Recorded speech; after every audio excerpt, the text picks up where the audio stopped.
Escucha estas palabras a ver si te suenan familiares. السكر شوربات العقرب جيتار A lo mejor te suenan porque las palabras azúcar, sorbete, guitarra y alacrán son arabismos y hay miles de ellos. Hay algunas que pueden ser obvias como almohada o alcoba, pero también hay otras que no tanto como تمر هندي كتير بحبه أبداً ما بحبه ليمون of course بحبه كتير.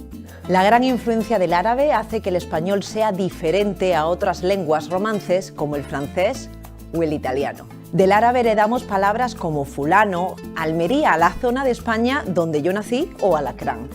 الأكران العقرب يعني في شبه. En este vídeo te contamos la historia de esta interferencia lingüística y te damos un par de pistas para reconocer arabismos.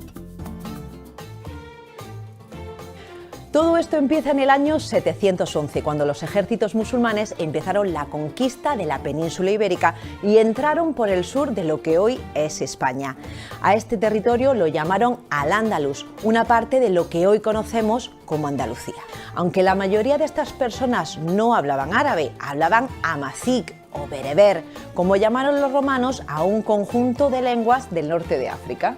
Y entonces, ¿cómo fue que el árabe se volvió la lengua de mayor influencia? La clave está en la religión, porque los rezos, las plegarias y tradiciones del Islam, todas tienen que leerse en árabe.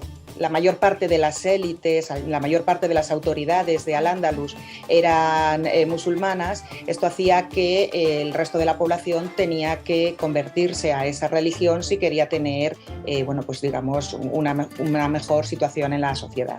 Así que unos cientos, quizá unos miles de arabófonos lograron arabizar a todas las personas que vivían en esta zona a través de la religión. De hecho, las palabras que usamos para hablar de la religión musulmana como imán, islam o mezquita, todas tienen sus raíces en el árabe. La influencia musulmana duró hasta 1492, cuando los reinos cristianos conquistaron la península. Pero para ese entonces, la mezcla lingüística de casi 800 años ya estaba hecha, y no solo en el castellano. También hay arabismos en otras lenguas romances que se hablaban y se hablan en estos territorios, como el gallego o el catalán. Historiadores y lingüistas tienen muy claro cuándo comenzó esta mezcla de idiomas, pero no hay un consenso sobre cuánto arabismo hay en el español. Algunos estudios dicen 2.000, otros 4.000. Son difíciles de contar porque hay arabismos que en español se derivan. Por ejemplo, la palabra aceite viene del árabe sait. Pero luego tenemos palabras derivadas como aceitoso, aceitera, que se formaron después de que el arabismo se mezclara con el castellano. Entonces, contamos un arabismo, contamos 3. Lo que sí queda claro es la amplia influencia de esta lengua en el castellano, sin importar las cifras concretas. Y precisamente la palabra cifra es un gran ejemplo. Hoy en día la usamos para hablar de números en general, pero viene de esta palabra en árabe, sifir, que significa cero.